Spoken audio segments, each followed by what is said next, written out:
Welcome back to the Deep Dive. Today, we're not just looking at a Premier League fixture. We've really cracked open the tactical binders on this massive Arsenal versus Brentford clash. And trust me, the reasons analysts are predicting what they are, the why behind it, it's far more specific and, honestly, more surprising than just looking at the league table. It really is. We had a stack of sources, detailed tactical breakdowns, historical data models, form guides, and they all seem to point toward a pretty distinct consensus prediction. So our mission today is to synthesize all of that. We're giving you the core reasons the smart money is moving one way, focusing on, structural advantages, history, and those critical tactical vulnerabilities. And that focused look is so essential because, like we always say, these expert predictions aren't just guesses, they're weighted calculations. And this week, that calculation really depends on two things: Arsenal's nearly flawless current form, and the specific way that Brentford's high-risk counterattacking style plays directly into or, potentially disrupts Arsenal's whole system. So it's not just who's better on paper. Not at all. It's about how their respective blueprints match up. Okay, let's unpack this. Let's start with the hard context, the weight of history, and, well, the relentless momentum of current form. Diving into the historical data, the context is it's undeniable. Arsenal dominates this fixture. The sources all show that Arsenal has maintained an unbeaten run against Brentford in consistent recent trends. That historical superiority, it creates a psychological edge. Right? Oh, absolutely. It frames the game before the whistle even blows. It sets this baseline expectation that even if Brentford comes out firing, Arsenal traditionally finds a way, finds an answer. Right. But what's remarkable is how violently current form reinforces that historical edge. Exactly. We aren't just talking about Arsenal leading the Premier League. We're talking about how they're doing it. They've become an absolute fortress at home. At the Emirates, yeah.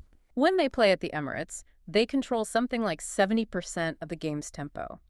And their expected goals output is just significantly higher than when they're away.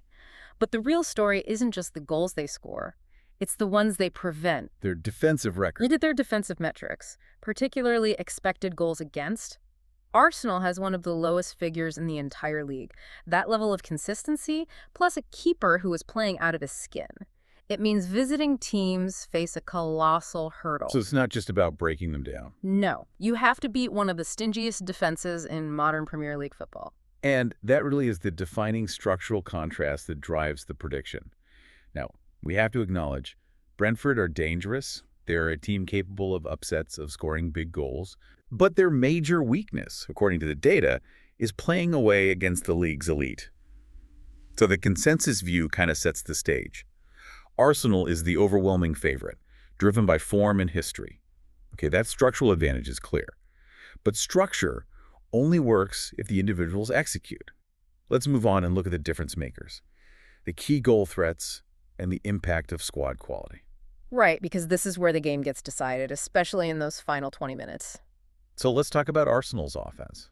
Well, when we dissect Arsenal's offense, the sources all highlight that their threat comes from multiple angles. It makes them incredibly difficult to mark. You have the constant menace of Bukayo Saka on the right, you've got the clinical finishing of Gabriel Martinelli on the left, and then all that creativity flowing through the middle with, say, an Odegaard or Emile Smith-Rowe. So they're not just goal scorers. No, they're creators. They dismantle organized defenses for fun. That front line is terrifying. But the analysts consistently cite something even more important: Arsenal's superior squad depth and quality across the board. Explain why that matters so much in a game that people expect to be tight for maybe the first hour. It all comes down to endurance and adaptability.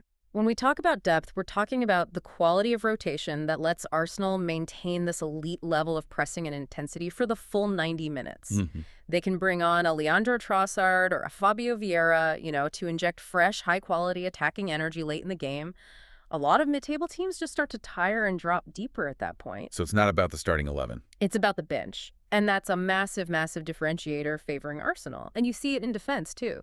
If William Saliba needs a rest, they have a capable replacement who doesn't fundamentally change how the system works. And yet, we can't just overlook Brentford's teeth, because that's the nuance that dictates the final scoreline, right? They aren't just cannon fodder. Absolutely not. The sources emphasize that Brentford's attack has real speed, real directness.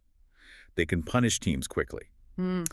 We have to talk about Igor, Thiago, and Kevin Schade. We do. Because these players are the reason analysts don't predict a straightforward, easy 3-0 clean sheet.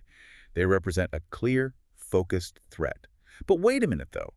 If Arsenal's defense is statistically one of the best in the league, controlling their XGA, why should we worry so much about two fast attackers? That's a great challenge. Isn't Arsenal just expected to shut them down, using Declan Rice as that central shield? And that brings us right into the tactical showdown. It's the classic quality versus chaos equation. Quality versus chaos. I like that. Yeah. While Arsenal brings this consistent, structured quality, Brentford brings specific high-velocity attacking threats that rely entirely on exploiting transitional moments.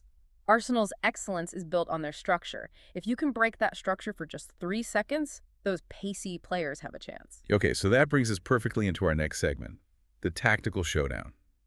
Control versus counter. This is where the match will be won or lost. So Arsenal's strategy. It's built on domination.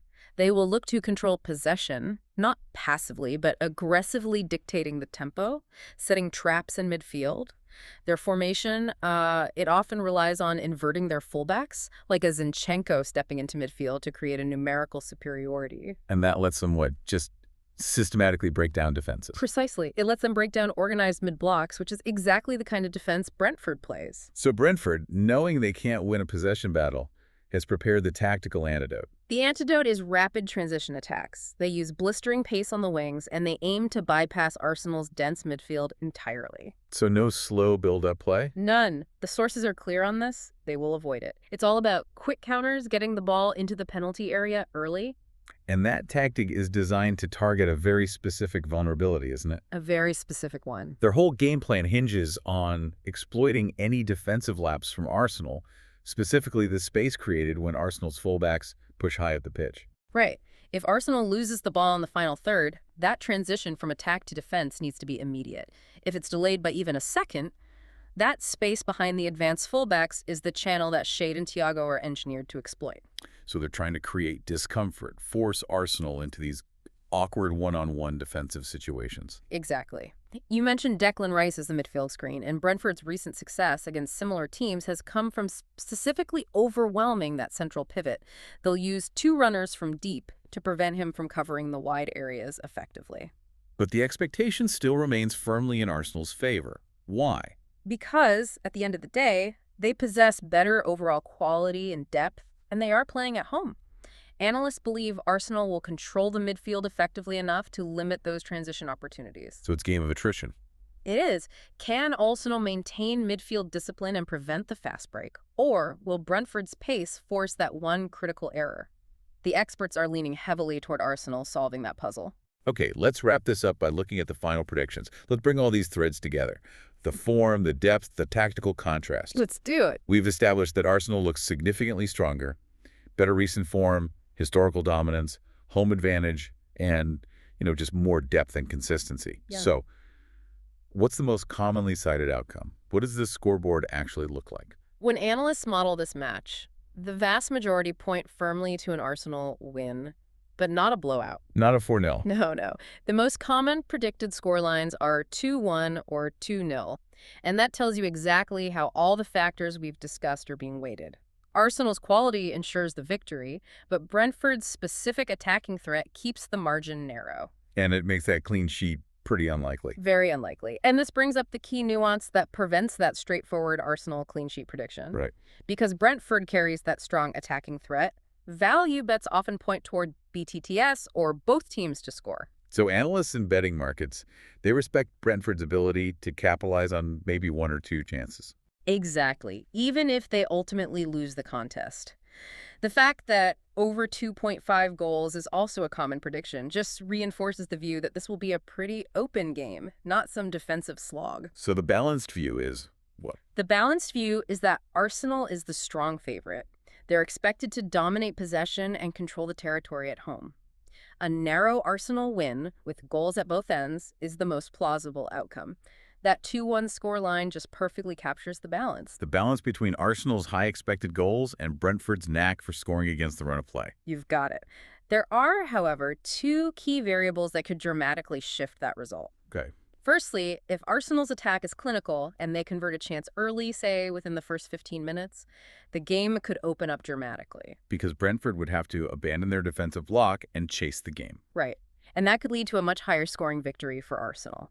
Secondly, if Brentford executes a nearly perfect, disciplined defense coupled with extremely sharp counterattack. Meaning they're just ruthless with the few chances they create. Ruthless. Then the game could become very tight. You could see that 2-1 or 2-0 squeeze down to a single-goal victory, maybe 1-0. But that requires a near-perfect performance from the away side. So for you listening, the core takeaway is this. Understanding this prediction means recognizing the inherent gap in quality and form, which heavily favors Arsenal. But you have to set that against the distinct high-risk, high-reward tactical threat of the counterattack brought by Brentford. Arsenal has the structure to win, but Brentford has the tools to make it a nervous 90 minutes. And here is the final thought for you to mull over. We discuss how Brentford's key strategy is exploiting those transitional opportunities, specifically targeting the channels left open by high-pressing fullbacks. So if you are managing Brentford, which specific player on Arsenal's team, the central defensive midfielder, or that inverted fullback, which one would be the most critical target to isolate and neutralize to make sure Igor, Thiago, and Kevin Schade get the service they need? That's the key to unlocking an upset. That's the real tactical question. Outstanding analysis. Thank you for joining us on this deep dive. My pleasure. We'll see you next time.